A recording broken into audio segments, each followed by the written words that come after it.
Many of my podcasts actually come from you, the listener, and from those that are members of the Girl Fix Your Thyroid Facebook group, which is, I don't know, a kick ass group where you can post your labs and get real advice, not BS advice that you get in those other groups or multi level marketing schemes, but real, actual feedback on what is going on with you and what steps you should take. So if you're not in the Girl Fix Your Thyroid Facebook group, highly recommend it. One thing that I'm seeing in there quite often, and it doesn't matter how many times we talk about it or post about it still comes up as a question because let's face it, there are people being diagnosed with hypothyroidism or Hashimoto's every single day. There are women moving into perimenopause and menopause every single day. So this information might be a repeat for you. It might be a refresher for you. It might be brand new for you. And you're like, thank God someone broke this down in a nice short podcast for me. So I know exactly what I need to do when I'm going to get my labs. And that's what we're going to talk about. When you are going for your labs, let's talk thyroid labs first. Thyroid labs, you want to be free of T3 containing medication for 18 to 24 hours before your labs. Let's turn that off. 18 to 24 hours, no T3 medication before your labs. Why do we do this? Now, I've shared photos before on social of what my labs look like when I just, for shits and giggles, I experiment. When I take my T3 and then go to the lab and get my blood drawn. In that 4-hour time frame, so I woke up, took my T3, went for labs. My free T3 was indetectably high. It was off the charts. It was greater than 20. And in showing you this, my point was, this is what's going to happen to you if you take your T3 before you go and get your labs. And if you are working with anyone other than me, they're going to look at those and say, oh my God, you're on way too much T3 medication. You're on way too much thyroid medication. I'm going to pull that from you. Let's drop your dose. And you're sitting there going, wait a minute, I'm finally feeling better. What are you doing? Why are you dropping my T3 medication? No. Well, your T3 is high. You must be hyperthyroid, but you're not. It's all because you took your T3 before the labs. Now, this is for Cytomel, liothyronine, Armour, NP. And if any of you are on any kind of glandular supplement, stop that as well, because even the glandulars contain a little bit of T4 and T3. I know they're not supposed to. I have a separate podcast on that where I argue, is there a little guy sitting in the back room picking out T4 and T3 from the glandular? No. So NP, Armour, liothyronine, Cytomel, you do not want to take prior to your labs, 18 to 24. Now, you don't want to go, obviously, sooner than 18. Don't be like, oh, I'm going at 16. It's close enough. No, 18 is the minimum cutoff. That's the minimum amount of time that should be left between your last dose of T3 and going for your labs. 24 hours is the max. Don't go 26. Don't go 30. Don't go 40.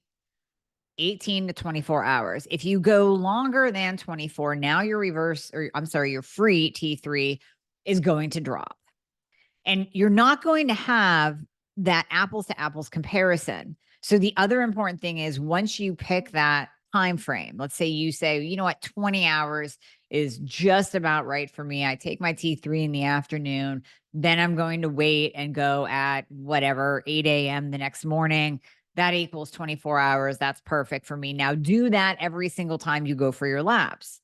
You don't want to go 24 hours this time, 20 hours the next time, 18 hours the time after that, because then when you're looking at your lab values and comparing what happened from the last time to this time, it's not going to be an apples to apples comparison. So many times my patients will be like, why did my free T3 drop? Well, it could be that you need more medication. It also could be that you went maybe 2 hours longer between the last time that you tested and this time. So the last time you came in, you were at a 3.7.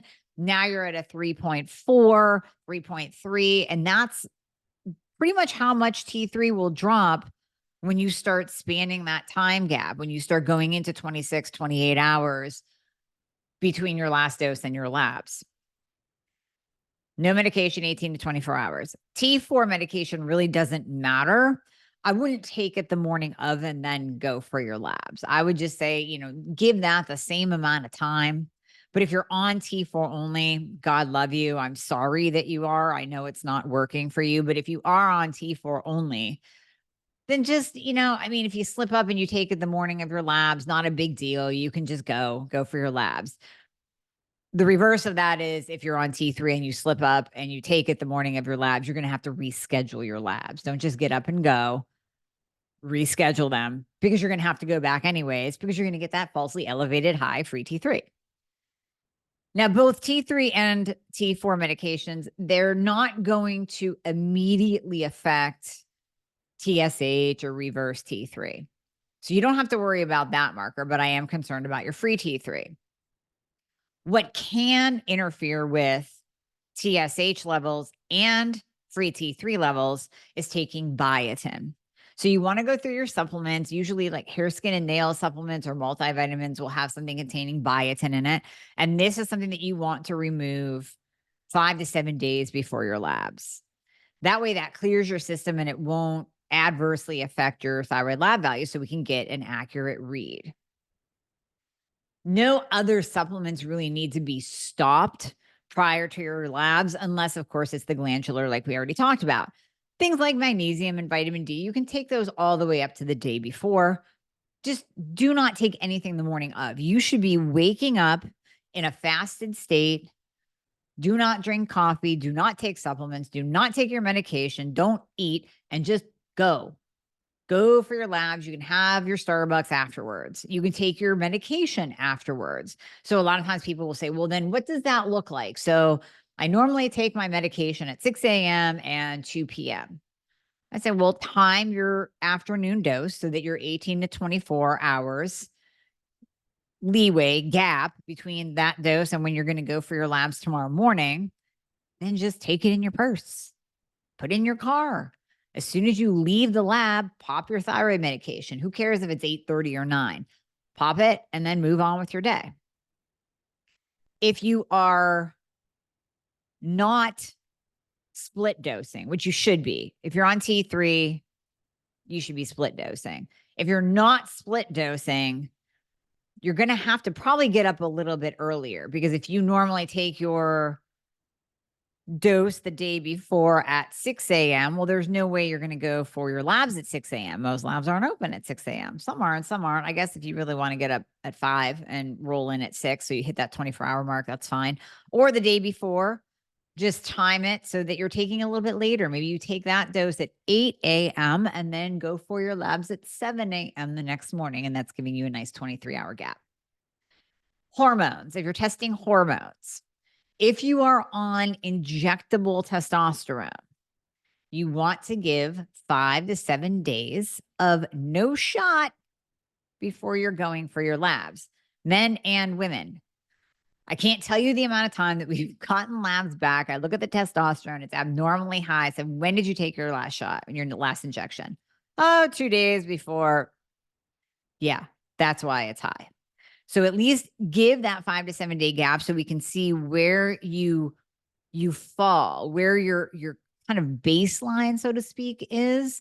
We don't want that testosterone artificially high because it's in your system because you just injected it. We want to see what is it after you peak it and then after it comes down. And before your next injection, what is that level? That's what we want to see. Things like estradiol cream, progesterone cream, or testosterone cream, any hormonal cream base. Do it the day before, not the morning of. Progesterone oral can be taken the night before. That's fine. If you're on the estradiol patch, you're just going to leave that on because that is a continuous. So it's changed out every 3.5 days. You're just going to leave that patch on and then go for your labs. But what I would say to do, because there is a little bit of a bolus release, meaning when you first put that patch on, you just naturally get a little more estradiol than you would on day 2 or day 3 when it's time to change out I wouldn't put a new patch on the morning of your labs because that could give us a falsely elevated estradiol reading on you. So don't put a brand new patch on and then roll down the street for your labs. At least wait until after you get home to swap that patch out. Any kind of other supplements, like I said, you can take mostly all supplements up to the day before your labs. Now, you want to go in a fasted state because 9 times out of 10, we're checking glucose and insulin. If you're with a practitioner that isn't checking glucose and insulin, it might be time to get a new practitioner, but you should be going in a fasted state. All hormones are best tested before 11 a.m. And if you're testing hormones and thyroid together, you're probably going to want to go first thing in the morning so that you can have your cup of coffee, take your thyroid medication, and move on with your day. But all hormones should be tested before 11 a.m. That is male and female. Now, just as a side note reminder, and I know this was a very short, brief overview. That's what I wanted it to be. I want this to live in the podcast space so that I can direct every single one of you that asks me, what should I do before my labs? I'm going to say, listen to this one. Breaks it all down for you. Additionally, I want you to remember a couple of things. If you go to Alta Labs or any lab now or the order your own lab testing places because I tell you that you can go or another functional practitioner says, here, go here, order your labs. You have to remember that they still have standard lab value ranges. All of those order your own lab testing sites have standard lab value ranges. They don't change to functional ranges just because we recommend them. It's still going to be under the Quest LabCorp umbrella of here is the standard lab value range that we took from a group of sick people. That is why there's functional optimal ranges. That's why I have a download that gives you all of the labs to get as well as where they should be. Because if you don't know where you should fall in the optimal range, you're not going to be able to advocate for yourself. You're going to be told that you're normal by your doctor because you do fall into that standard, normal, huge, wide, vast lab value range. But you're not in that functional medicine bullseye optimal range where you're going to feel your best, where you're going to get optimized, where you're going to look, feel, and perform as your best badass self, as you should be. You want to be in that optimal range. So if you don't know what that optimal range is, go ahead and grab the Optimal Lab download that we'll put into the show notes. That way you can have it right in front of you. And when you get your labs back, you can compare. And that way you can know, number one, well, did my doctor actually test all the labs that I requested? I can't tell you the amount of times I hear, I gave him your sheet, Dr. Amy, but they still didn't run reverse T3. They still didn't run testosterone. They still didn't run DHA. If they're not running the labs, it's time to get a new doctor. If your doctor says no to lab testing, it's time to get a new doctor. How are they going to help you if they won't even test? Then I want you to compare, are you optimal? So if you know that you are outside of that optimal range, but you're still in the normal lab value range, it's time to have a conversation with your doctor. And if he or she can't open their eyes and see, hey, you have these list of symptoms over here, and you still are not optimal over here in your labs, time to move on. If they are stuck in their box, in their Synthroid box, in their T4 only box, and we're only going to test TSH and free T4 box, we're not going to give you hormones. Hormones cause cancer box. That old school way of thinking, if they haven't broken out of that and educated themselves into how they can best help you live longer, prevent disease, and feel your best, it's time to move on and find someone who wants you to live longer, prevent disease, and feel your best.